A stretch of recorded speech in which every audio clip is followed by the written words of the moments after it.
सद्गुरु ओशो ने मैं मृत्यु से खाता हूँ प्रवचन श्रृंखला के चौथे प्रवचन का शीर्षक दिया था सजग मृत्यु और जाति स्मरण के रहस्यों में प्रवेश।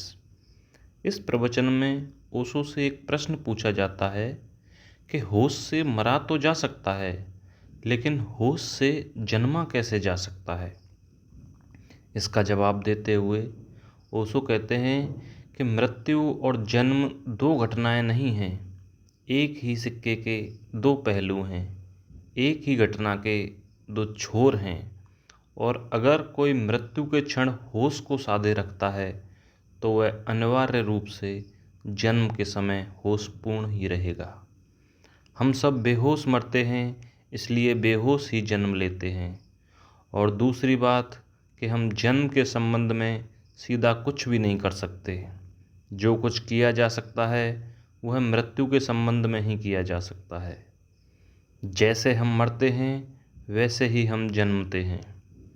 जागृत व्यक्ति अपने गर्भ का चुनाव करता है। महावीर या बुद्ध जैसे व्यक्ति हर कहीं पैदा नहीं हो जाते, वे सारी संभावनाओं को देखकर ही पैदा होते हैं।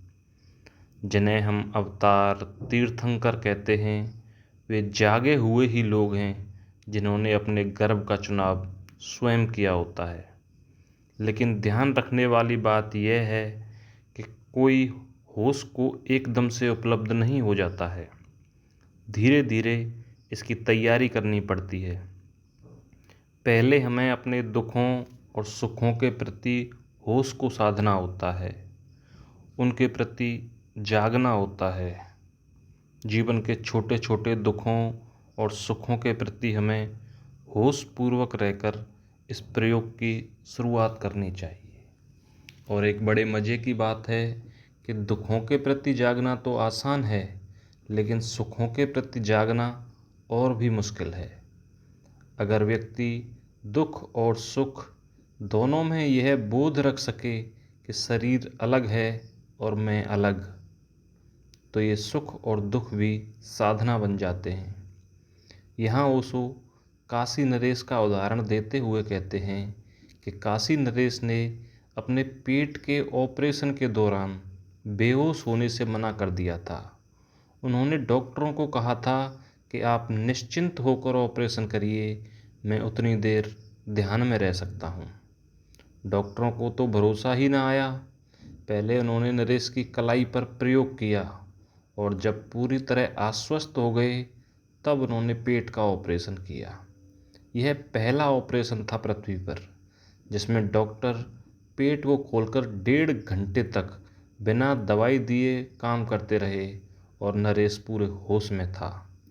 यह बिल्कुल संभव है, लेकिन एकदम से ऐसा नहीं हो सकता। धीरे धीरे हम शरीर के प्रति जागना शुरू करते हैं और एक दिन हमारा अनुभव होता है कि मैं अलग हूँ और शरीर अलग है। अगर इस तरह शरीर के प्रति हम जाग सकें तो हमारे अंदर वह क्षमता आ जाती है कि हम मृत्यु के क्षण में भी जाग सकेंगे। इसकी तैयारी करनी पड़ेगी और ध्यान इसकी तैयारी है। धीरे धीरे स्वेच्छा से कैसे मरा जाता है, ध्यान इसकी तैयारी है। और एक बार जो जाग कर मरा उसका फिर एक ही जन्म हो सकता है, इससे ज़्यादा जन्म नहीं हो सकते। ओशो से एक और प्रश्न पूछा जाता है कि ध्यान की विधि और जाति स्मरण में क्या संबंध है। इसका उत्तर देते हुए ओशो कहते हैं कि जाति स्मरण ध्यान का ही एक स्वरूप है, वह ध्यान का ही एक खास प्रयोग है। जाति स्मरण का अर्थ है पिछले जन्मों के स्मरण की विधि।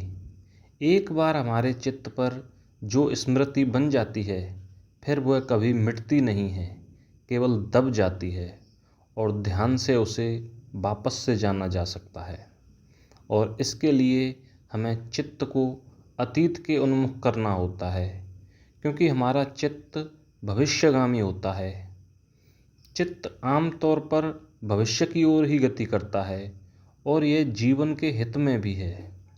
लेकिन अगर हम ध्यान के कुछ प्रयोग करें तो कुछ समय में चित्त की धारा को पीछे की तरफ भी मोड़ा जा सकता है।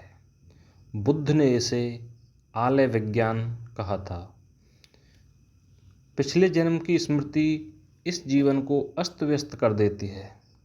फिर आप उस तरह से नहीं जी सकते जैसे कि आप अभी जी रहे हैं, क्योंकि ये धन, पद, प्रेम, मित्र, सुख, दुख आपने अनेकों बार भोगे हैं और कुछ नहीं पाया, लेकिन इस जन्म में भी उसी दौड़ में लगे हुए हैं।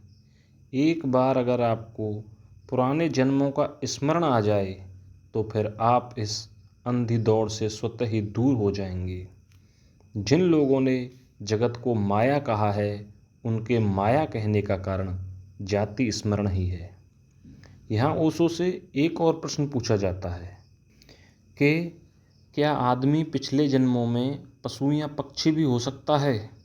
इसका जवाब देते हुए ओशो कहते हैं कि निश्चित ही कोई व्यक्ति अपने पिछले जन्मों में पशु या पक्षी हो सकता है, लेकिन एक बार मनुष्य रूप में जन्म लेने के बाद फिर कभी पशु या पक्षी नहीं हो सकता।